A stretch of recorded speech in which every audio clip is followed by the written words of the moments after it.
Namaskar. Namaskar. Namaste. Well, let's look at Minecraft number 32.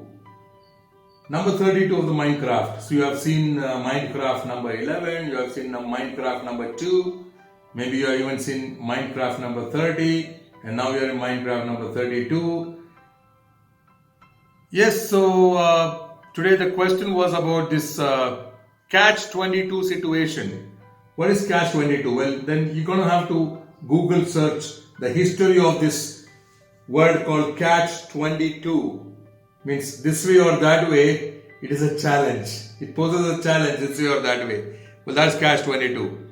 For example, now my mother wants to see me and I'm avoiding going to her house because I don't want to be the carrier of virus, maybe COVID, maybe Omicron, or whatever it may be. So my mom, she's missing me and she's alone and she says she wants to see one of her sons, and then nobody's willing to go there because they don't want to be the carriers to give her the virus. So that even though there is going to be protocol, like you're going to have to wear the mask, we're going to have to wear the mask or even the social distancing, yet there's a danger if we go stay there.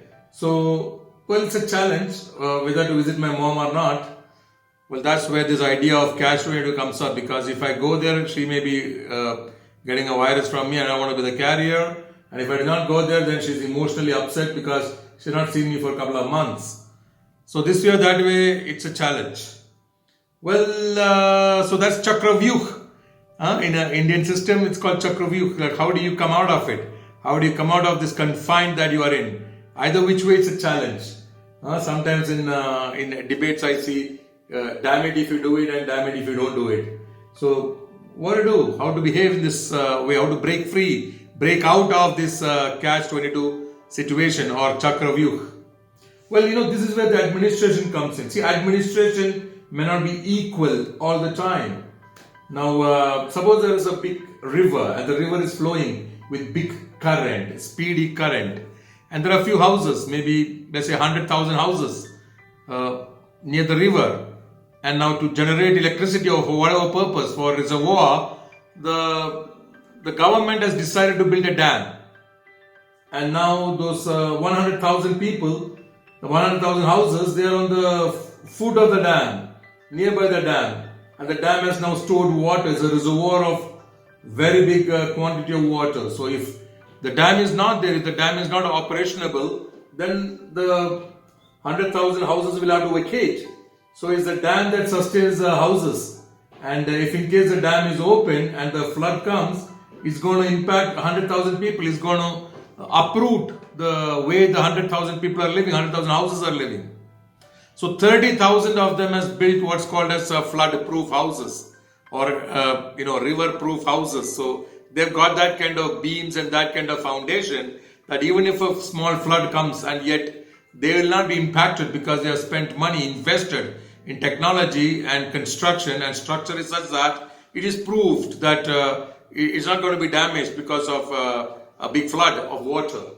Whereas the other 70,000 houses, they're still vulnerable.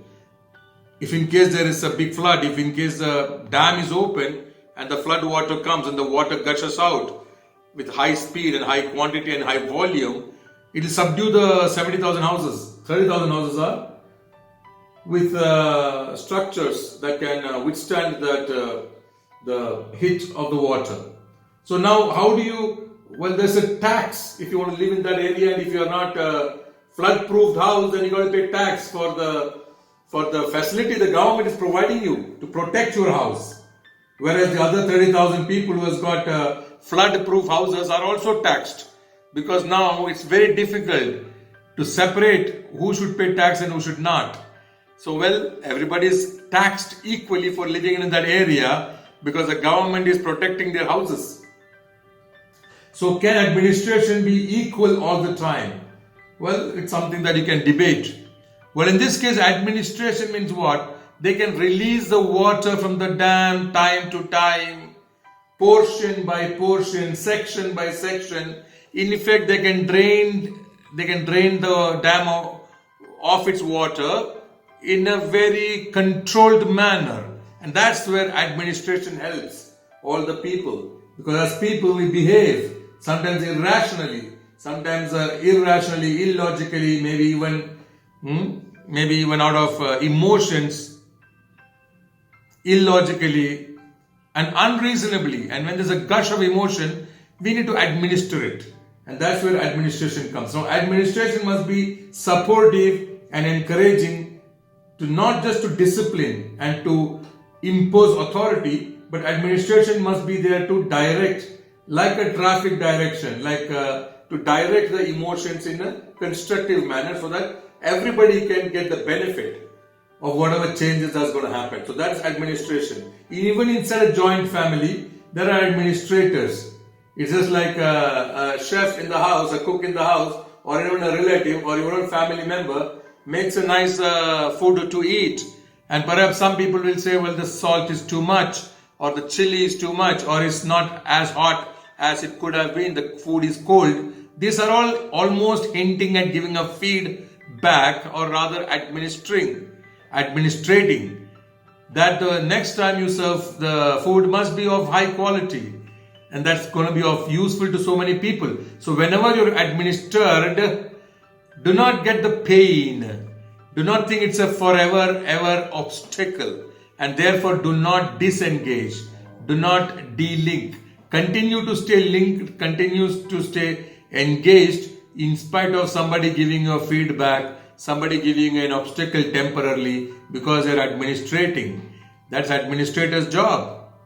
Well, I was going in this lane, a nice lane, a tar road, but on other two sides there are a few houses, maybe 50 on one side, 50 on the other. And I'm going in my SUV, and there is this biker, two bikers, and they're just on the road, in the middle of the road. And I told them, I just waited for 5 minutes. They were chit-chatting with some houses. Some neighbors, they had come onto the road and they're chit-chatting, and while I waited. And again they moved to another 10 houses, and then they lifted some luggage and kept it on their bikes. Again I waited. Again I continued moving forward. They moved forward and I followed them. And I have to just clear this track. I have to clear this road. I have to go ahead. But then again they stopped to pick on some luggage and then to unload some luggage. I just honked. And immediately they turned against me. And they said, why are you honking? And I told them, sir, because you have stopped my vehicle 3 times in the last 10 minutes, and now I need to go forward and you're blocking the road. And then immediately they disengaged with me and they said, well, we got better things to think about, we cannot sit and explain to you our needs. And they just moved away, almost abusing me, insulting me, humiliating me. Well, in that case, now what do? I want to rectify the matter, but they are just disengaged that I cannot rectify ever. I need to just leave it. I need just to de-link. So you got to know when to de-link, when to disengage. But if it is progressive for a lot of people, then the attitude must be of continuing to stay engaged, continue to stay linked, because administration is going to do its job. And the other day I was moving in a road, and there were a few walkers, and they were celebrating on the road. And some people were just romancing on the road, and I said, I want to pass through. And they said, well, this is the only place we got to for our leisure, a nice space with a good clean area, I said, this is for the car. They said, it's not limited to the cars. And it was so difficult to move the traffic through that people who are just simply blocking the road. Now for them, they need to be administered. An administrator has to come and tell them, this place is not just for romancing and walking and standing and just make it suitable to the pedestrians alone, but the cars need to go because it's a tar road. Well, this kind of conflicts, confrontation, these kind of disputes, this kind of idea of separate entity, separate existence, which is conveniencing for just one group of people and encroaching on another human being's comfort and conveniences, this is going to erupt either today or tomorrow or sometime. Well, then the skill is to stay engaged. Skill is to stay linked in spite of this kind of disputes and comparison and contrasting and competition between two people. At any time this can erupt. Well, instead of being angry at it, continue if you can overcome it, outwit these administrative obstacles and circumvent it emotionally and outsmart and move ahead. Well, the point is administration is going to slow you down. Yeah, sometimes the other day I was in a road and there was a big garbage truck.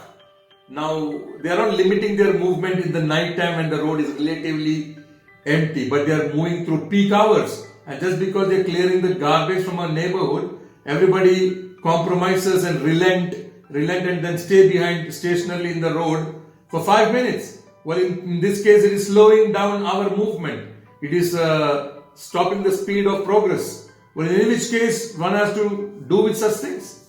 So you can find solution for the future. Sit together, chit chat, sit together, make a conference, make a seminar, explain your situation, have a dialogue, have a discussion, and get a consensus how to administer